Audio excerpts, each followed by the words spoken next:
할렐루야, 오늘 수요일입니다. 잠시 기도하고 하나님의 말씀을 나누길 원합니다. 하나님 우리 아버지 감사합니다. 귀한 날 하나님의 말씀을 상고하고 또 믿음을 가지고 또 말씀을 들을 수 있는 은혜를 생각할 때에 감사하옵나이다. 많은 사람들이 세상을 원망하고 또 불안해하고 미래에 대해 염려할 때 저희들 하나님이 주신 통치를 생각할 수 있도록 도와주시옵시고, 하나님이 구원하신 구원의 소망을 붙들 수 있도록 도와주시고, 또한 우리 심령을 평안하게 해주시는 하나님이 은혜를 붙들 수 있도록 도와주시고, 주님의 말씀을 붙들고 승리할 수 있도록 길을 인도하여 주옵소서. 또 세상을 바라보는 주님의 눈을 저희들에게도 허락하여 주시사 또 세상을 승리하는 죄와 싸워 승리하고 유혹과 싸워 승리하며 또 하나님께 영광 돌리는 아름다운 삶을 살아갈 수 있도록 인도하여 주시옵시고, 넓은 마음을 주사 그리스도의 말씀으로 달려나갈 수 있도록 도와주시옵소서. 예수님의 이름으로 기도하옵나이다. 아멘. 네, 오늘 함께 은혜 나누실 하나님의 말씀은 사사기 19장 16절에서 21절 말씀입니다. 제가 봉독해 올리겠습니다. 저녁 때 한 노인이 밭에서 일하다가 돌아오니 그 사람은 본래 에브라임 산지 사람으로서 기브아에 거류하는 자요, 그곳 사람들은 베냐민 자손이더라. 노인이 눈을 들어 성읍 넓은 거리에 나그네가 있는 것을 본지라. 노인이 묻되 그대는 어디로 가며 어디서 왔느냐 하니, 그가 그에게 이르되 우리는 유다 베들레헴에서 에브라임 산지 구석으로 가나이다. 나는 그곳 사람으로서 유다 베들레헴에 갔다가 이제 여호와의 집으로 가는 중인데 나를 자기 집으로 영접할 사람이 없나이다. 우리에게는 나그네들에게 먹을 집과 여물이 있고 나와 당신의 여종과 당신의 종인 우리들과 함께 한 청년에게 먹을 양식과 포도주가 있어 무엇이든지 부족함이 없나이다 한지라. 그 노인이 이르되 그대는 안심하라. 그대의 쓸 것을 모두 내가 담당할 것이니 거리에서는 유숙하지 말라 하고 그를 데리고 자기 집에 들어가서 나귀에게 먹이니 그들이 발을 씻고 먹고 마시니라. 그들이 마음을 즐겁게 할 때에 그 성읍의 불량배들이 그 집을 에워싸고 문을 두들기며 집주인 노인에게 말하여 이르되 내 집에 들어온 사람을 이끌어내라. 우리가 그와 관계하리라 하니. 예, 오늘 본문의 말씀은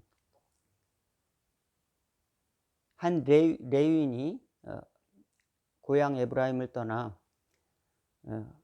그의 부인, 두 번째 부인을 찾으러 베들레헴에 갔다가 다시 돌아오는 여정을 그려주고 있습니다. 돌아오는 그 여정은 간단하지가 않았습니다. 여러분, 여행을 떠날 때 가장 중요한 것이 무엇일까요? 여행을 떠날 때 안전입니다. 안전. 그래서 여행을 떠날 때 여행자 보험도 들기도 하고 또 여행을 떠날 때 꼭 필요한 것, 안전을 위한 것들을 준비해서 가는 것이 상당히 중요합니다. 아름다운 옷을 입고 가는 것보다도 여행을 떠날 때는 안전을 먼저 생각하는 것이 중요하다. 예, 오늘 이 레위인은 자기 두 번째 첩이죠. 자기 둘째 부인, 그 첩을 찾으러 갑니다. 왜 찾으러 갔냐면 아주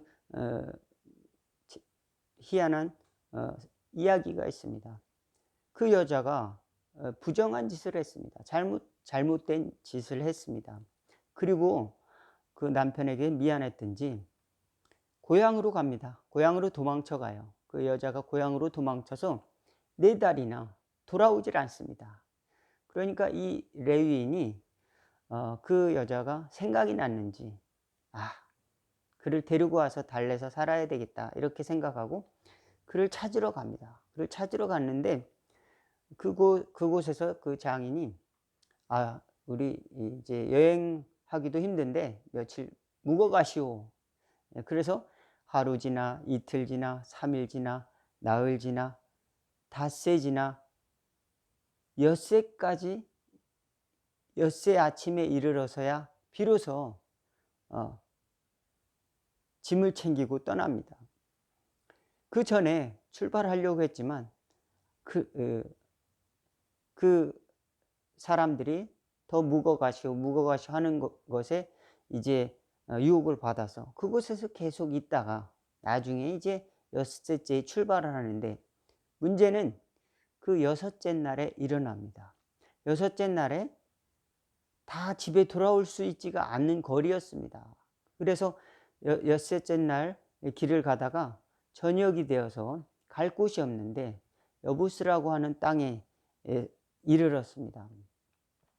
그런데 그곳에는 이제 지금은 예루살렘 지역이었지만 당시에는 여부스 종족 이방인들이 살고 있었습니다. 그러므로 위험한 지역이라고 생각을 한 거예요. 사실은 어떤지 모르지만 저녁이 되었고 또 그곳 사람들이 어떤지 잘 모르고, 그러니까 길을 가다가 이제 한 노인을 만나게 됩니다. 그 노인은 자기 고향 사람이에요. 고향 사람입니다. 자기 고향 사람이니까 그 고향 사람이 그곳에 살게 됩니다. 그 고향 사람이 그곳에 살아서 그 사람을 그 레위인과 그 두 번째 부인 종들을 환대합니다. 즐겁게 맞아들여요. 그런데 그 고향 사람이 사는 그 할아버지 집은 이제 자기 고향과는 좀 떨어져 있죠. 자기 집하고는. 왜냐하면 그곳에 이제 이동해서 사는 거니까. 그곳에 베냐민 사람들이 살고 있었습니다. 그 베냐민 사람들은 자기의 동족이죠. 혈육이죠. 그러니까 이스라엘은 야곱의 12지파가 있습니다. 야곱의 12지파 속에 뭐 레위 지파, 베냐민 지파, 뭐 유다 지파, 뭐 이사갈 지파에서 12지파 그 12형제가 있는 것이죠. 야곱의 그 지파들에는. 그래서 이제 안심해도 되겠다 하고 거기서 하룻밤을 먹는데, 그 마을에는 불량배들이 살고 있었습니다. 불량배들이 나타나서 꽝꽝꽝꽝 문을 두드리는 겁니다. 여기 지나가는 그 여행객들을 내보내라. 우리가 그들을 관계하리라. 이것은 성적으로 잘못된 짓을 하겠다. 그런 이야기입니다. 그러니까 이 할아버지가 제발 그러지 마라. 이 사람은 하나님의 사람이다. 레위인이다. 그러므로 이 사람은 건드려서는 안 된다. 차라리 내 딸과 이 여자를 내주겠다. 그러다가 실갱이 하다가 나중에는 이제 그 첩을 내주게 됩니다. 그 레위인의 첩을 내주게 됩니다. 레위인의 첩은 밤새 능욕을 당하다가 고통스럽게 이제 죽어갑니다. 그리고 나중에는 지친 몸을 끌고 그 문 앞에 이르러서야 죽습니다. 아침에 일어나서 문을 열어보니까 그 첩이 죽어 있는 겁니다. 그 레위인은 그 자기의 첩을 데리고 나귀를 타고 집에 돌아가 아주 섬뜩한 일을 하게 됩니다. 12조각을 냅니다. 12등분을 내서 이스라엘 12지파에게 보내버립니다. 나는 이런 일을 당했다. 이렇게 억울한 일을 당했다. 이렇게 하면서 호소를 하는 것이죠. 그런데 이스라엘 사람들은 이런 일은 우리가 출애굽 이후로 본 적이 없다. 이런 악한 일은 본 적이 없다. 이런 것은 있을 수가 없다.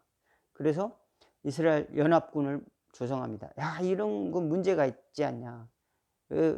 베냐민 지파 사람들이 이게 너무 나쁘다. 이렇게 생각을 해서 모이자 했는데 40만 명이 모입니다. 40만 명이 모입니다. 40만 명이 모이고 베냐민 지파들은 사실은 많지가 않습니다. 베냐민 지파는 뭐 3만 5천 명 뭐 이 정도 이제 군인으로 나갈 그런 인구수는 한 3만 5천 명. 다른 지파들은 보통 5만 명 정도가 됐다면 레위 지파가 가장 작았고 인구수가 베냐민 지파는 많지 않았습니다. 그런데 그 연합군이 가서 싸우게 됩니다. 그래서 베냐민 지파 사람들하고 싸워서 이 이스라엘 사람들 그 전쟁에서 이스라엘 사람들이 4만이 죽고 베냐민 사람들 2만 5천 명이 죽습니다. 남자들은 거의 많이 대부분의 남자들이 죽었다는 것을 이 성경을 기록하고 있습니다. 베냐민 사람들 지파에서 남자들이 굉장히 많은 수가 죽었습니다. 예. 그래서 사사기 19장, 20장, 21장 3장에 걸쳐서 이 레위인의 레위인이 첩에 관련한 이 사건이 3장에 걸쳐서 이렇게 상세하게 기록되고 있습니다. 어떤 사사의 역사보다도 길게 이렇게 기록하고 있습니다. 이건 굉장한 아픔의 역사입니다. 그런데 그 발단은 굉장히 미미했다라고 하는 것입니다. 무엇입니까? 그 여자가 부정을 저질렀습니다.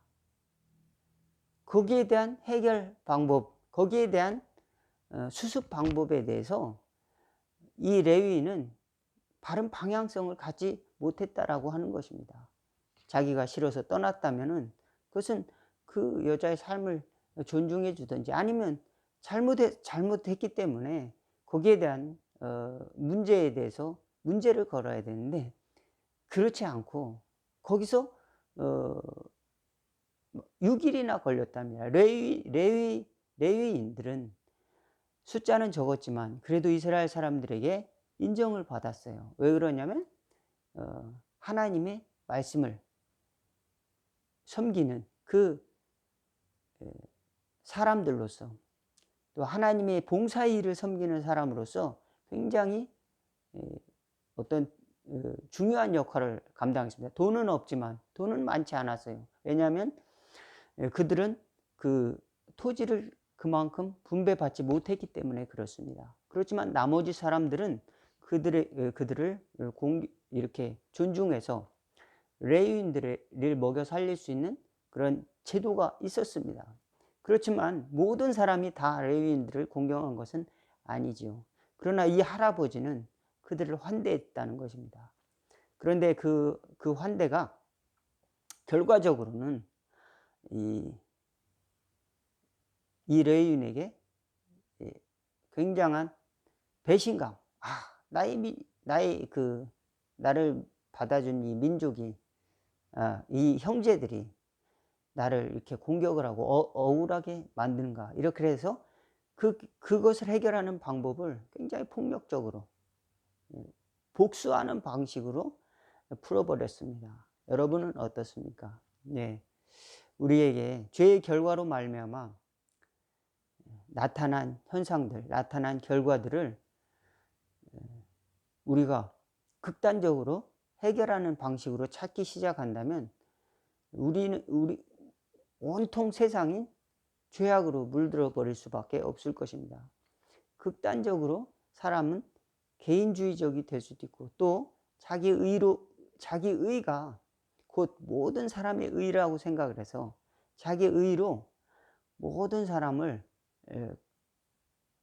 그 하나로 만드는 그런 야망을 가진 사람도 있습니다. 히틀러 같은 사람이죠.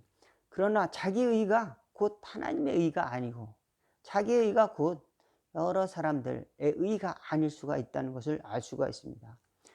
자기 의라고 하는 것은 하나님 앞에서 돌아봐야 할 하나의 하나님이 주신 하나님의 가치인 것입니다. 돌아봐야 되는 것입니다. 내가 아내를 사랑하지.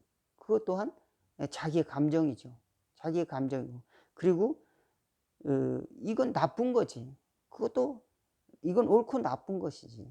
그것을 이제 판별하는 것도 하나님이 자기에게 주신 것이죠. 그렇지만 그것을 통해서 나중에는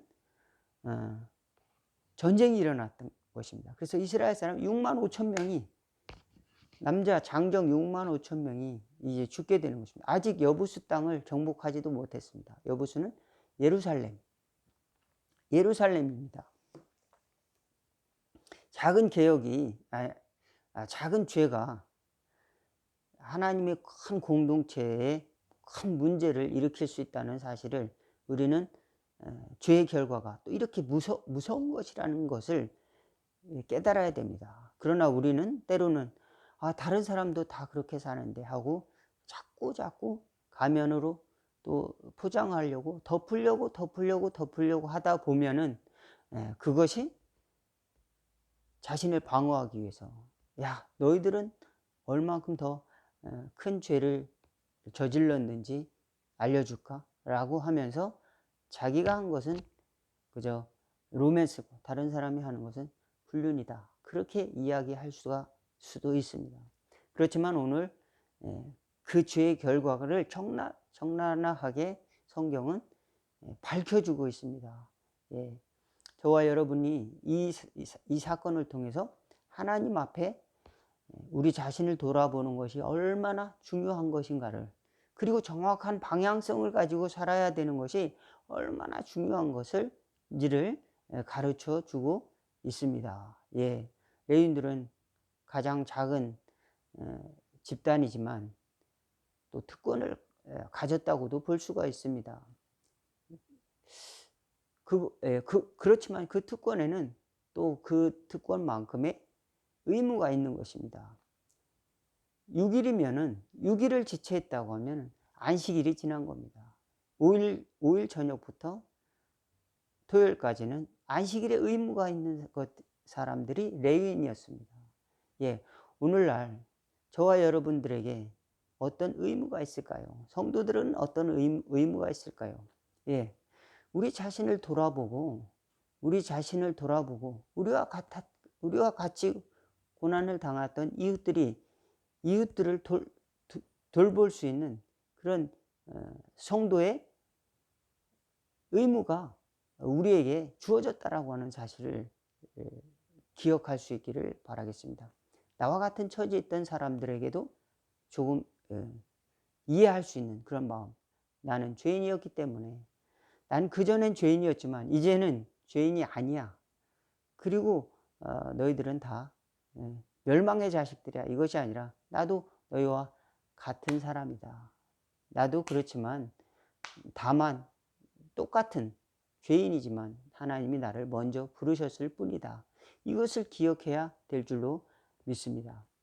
하나님으로부터 특권을 받았다고 해서 그것이 다른 사람들에게 교만으로 또 자기 의를 주장하는 방식으로 나가다가 보면은 죄가 죄인 줄도 모르고, 또 죄는 죄를 낳고 욕심은 죄를 낳고, 또 죄가 장성하여서 야고보에서 말씀하는 것 같이 사망에 이르는 사건이 바로 이 사사기였습니다. 아름다운 그런 통치 제도가 없었던 시절이라 할지라도 하나님은 나를 다스리시고 주관하시고, 하나님은 악을 또 악한 자에게 그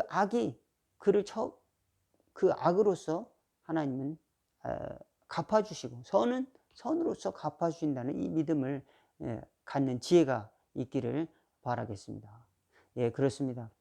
적당한 제도가 있고, 소송의 수단이 있고, 또 이 행정이라든지 법 체계라든지 또는 여러 가지 조직이 있다면은 이 사람도 그렇게 호소를 잘 할 수 있었을 텐데, 당시에는 그거 자세히 조사해 보지도 못하고 그들을 또 처벌할 이런 수단이라든지 이런 것도 이런 것도 만들어야 되는데 그런 것도 생각하지 못하고 그저 이렇게 무리지어서 이렇게 살다 보니까 생존을 위해서 이 싸워야 되는 그런 상황 속에서 굉장히 불안하고 위험한 상황이죠. 그런 속에서 이런 사건이 일어나지 않았나. 저와 여러분들이 사는 동안 때로는 어려움을 당하고 또 생존을 위해서 때로는 부딪히는 일들이 굉장히 많이 있을 수도 있습니다. 그렇지만 하나님이 다스리신다. 하나님이 모든 것을 다 다스리신다. 하나님께서는 악은 악으로 갚으시고 또 선은 또 선으로 갚으신다. 또 그리스도께서는 악인이라 할지라도 바로 멸망시키신 것이 아니라 구원의 은혜를 주셔서 다시금 살 수 있는 은혜를 베푸신다라고 하는 사실을 꼭 기억하시기를 주의 이름으로 축원을 드리겠습니다. 예, 우리의 왕은 하나님이시고 그리스도가 우리의 왕 되심을 고백하며 그 믿음을 가지고 승리하는 저와 여러분 다 되기를 주의 이름으로 축원을 드리겠습니다. 기도하겠습니다. 하나님 우리 아버지, 때로는 현실적인 어려움이 폭풍우와 같이 나를 덮칠 때 나를 도와줄 수 있는 사람이 아무도 없다는 생각으로 낙심하고 또 절망하고 때로는 믿는 사람으로부터 배신을 당하기도 하고 또 상처를 받기도 하는 이 세상에서 저희들은 하나님이 다스리신다라고 하는 그 믿음을 절대 잊지 않는 저희들이 될 수 있도록 도와주시고 또한 하나님께서 선은 선으로 갚아주신다는 그 믿음을 꼭 잃지 않도록 도와주옵소서. 그리스도가 우리의 왕이심으로 그리스도의 말씀을 따라 우리 자신의 삶을 돌아볼 줄 아는 그와 같은 지혜로운 선한 청지기들이 다 될 수 있도록 택감받은 주님의 성도가 되고 자녀들이 다 될 수 있도록 인도하여 주옵소서. 예수님의 이름으로 기도하옵나이다. 아멘. 주기도문으로 오늘 말씀 여기서 마치겠습니다. 하늘에 계신 우리 아버지여 이름이 거룩히 여김을 받으시오며 나라가 임하옵시며 뜻이 하늘에서 이룬 것 같이 땅에서도 이루어지리다. 오늘날 우리에게 일용할 양식을 주옵시고 우리가 우리에게 죄진 자를 사하여 준 것 같이 우리의 죄를 사하여 주옵시고 우리를 시험에 들게 하지 마옵시고 다만 악에서 구하옵소서. 대개 나라와 권세와 영광이 아버지께 영원히 있사옵나이다. 아멘. 오늘 말씀 여기서 마치겠습니다.